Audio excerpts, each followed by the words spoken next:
তাজুল ইসলাম ভাইকে chief prosecutor বানানোর জন্য যোগ্যতা কী ছিল বলেন তো? কি যোগ্যতার কারণে তাকে চিফ প্রসিকিউটর বানানো হয়েছিল?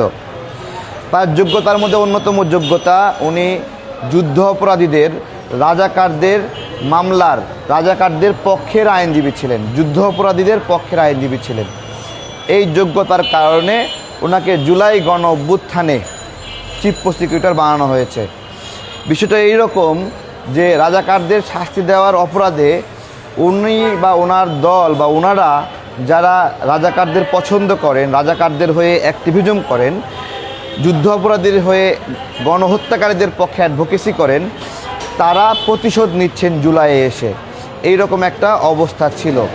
চিফ প্রসিকিউটর তাজুল ইসলাম ভাইকে সরিয়ে অন্য একজনকে নিয়োগ দেওয়াতে অনেকে বলছে একজন নির্দলীয় লোককে এখান থেকে সরানো উচিত হয়নি। আজকে আপনারা সবাই এই ছবিটা দেখছেন, আমি এখানে দিয়েছি। এই হলো নির্দলীয় তাজুল ইসলাম ভাই, আমার বাংলাদেশ পার্টি। এখানে আরেকটা টোকেন আছে যে আমার বাংলাদেশ পার্টি থেকে পদত্যাগ করলেন তিনি। চিফ প্রসিকিউটর হওয়ার সময় তিনি এখান থেকে পদত্যাগ করেন।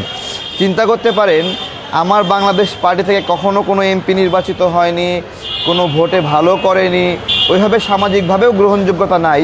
এমনকি জুলাই গণ অভ্যুত্থানের আগে আমাদের যে যুগপৎ আন্দোলন ছিল, সেই যুগপৎ আন্দোলনের সময়ে যুগপৎ আন্দোলনের নাম লেখায়নি পর্যন্ত, যে শেখ হাসিনার সরকারের দমন পীড়নের শিকার হবে, এই জন্য নামটা লেখায়নি।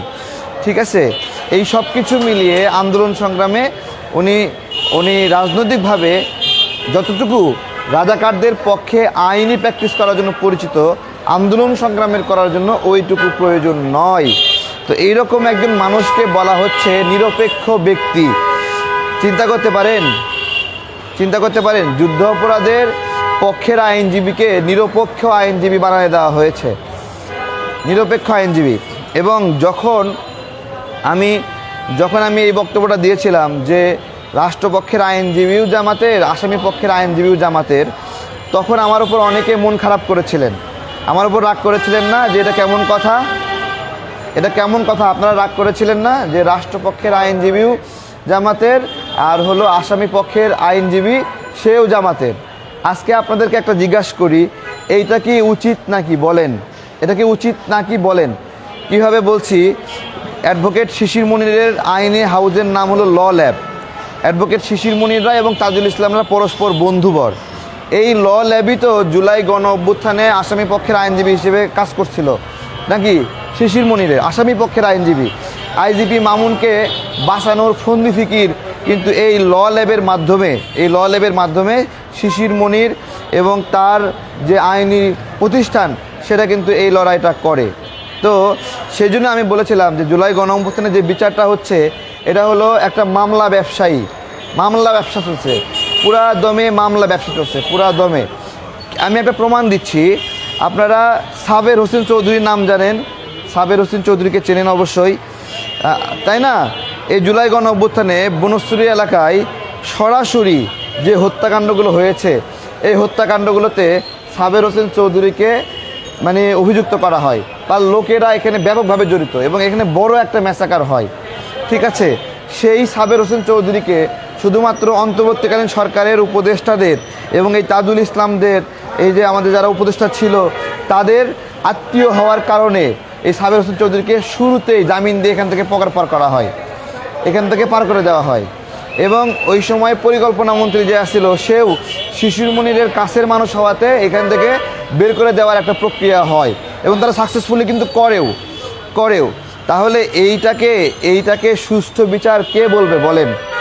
এইটাকে সুষ্ঠু বিচার যারা আজকে তাজুল ইসলাম ভাইকে নিরপেক্ষ ব্যক্তি বানানোর চেষ্টা করছেন, তাদেরকে বলি, যখন আমি বললাম এটা কেমন বিচার হচ্ছে যে আসামি পক্ষের আইনজীবী এবং রাষ্ট্রপক্ষের আইনজীবী দুটোই জামাতের, তখন তাজুল ইসলাম ভাই আমাকে অনেকবার ফোন দিছিলেন যে উনি আমার এই কথাগুলো উইথড্র করার জন্য অনেকবার কল দিচ্ছে, অনেকজনের মাধ্যমে আমাকে হুমকি ধামকিও দেওয়া হয়েছে। ঠিক আছে, তো আজকে যেটুকু বললাম যে আপনারা যাদের মাথায় যুক্তি, মেধা এবং বুদ্ধি আছে, যে রাজাকারদের আইনজীবী ছাড়া তাজুল ইসলাম ভাইয়ের কোন বড় ডেডিকেশনের জন্য ওনাকে চিফ প্রসিকিউটর করা হয়েছিল, তাহলে যেই আন্তর্জাতিক ট্রাইব্যুনালে আসামি পক্ষের আইনজীবী হিসেবে ছিল, যুদ্ধ অপরাধের আইনজীবী হিসেবে ছিল, যে সে কিভাবে ওই ট্রাইব্যুনালে রাষ্ট্রপক্ষের আইনজীবী হয়। এইটা হলো কনফ্লিক্ট অফ ইন্টারেস্ট। এটা কনফ্লিক্ট অফ ইন্টারেস্ট কীভাবে আরও বলতেছি, যখন তাজুল ইসলাম এখানে চিফ প্রসিকিউটর হলো, তখন এই ট্রাইব্যুনালে এসে জামাতের লোক এসে আত্মসমর্পণ করছে এবং তাকে সঙ্গে সঙ্গে ওইখান থেকে আবার বের করে দেওয়া হয়েছে। হ্যাঁ, পোর খাওয়া একবারে সিনিয়র রাজাকার, সেইখানে এসে আত্মসমর্পণ করছে। আত্মসমর্পণ করে ওইখান থেকে সে আরও সম্মান নিয়ে এখান থেকে তাকে বের করে দিছে, জামিন দিয়ে মুক্ত করে দিছে। ঠিক আছে, তাহলে দেখেন, যে ব্যক্তিরা রাজাকারদের হয়ে লড়াই করতেছিল, সে যখন রাষ্ট্রপক্ষের আইনজীবী হলো, তখন এটিএম আজহার মুক্ত পেয়েছে। মুক্ত শুধু পায়নি, তাকে পার্লামেন্টেও নেওয়া হয়েছে, তাই না? তো এগুলো আপনারা এই যে দেখায় দিলাম যে একজন নিরপেক্ষ আইনজীবীকে আপনারা দেখলেন আপনারা। ঠিক আছে, হ্যাঁ, ভালো থাকবে।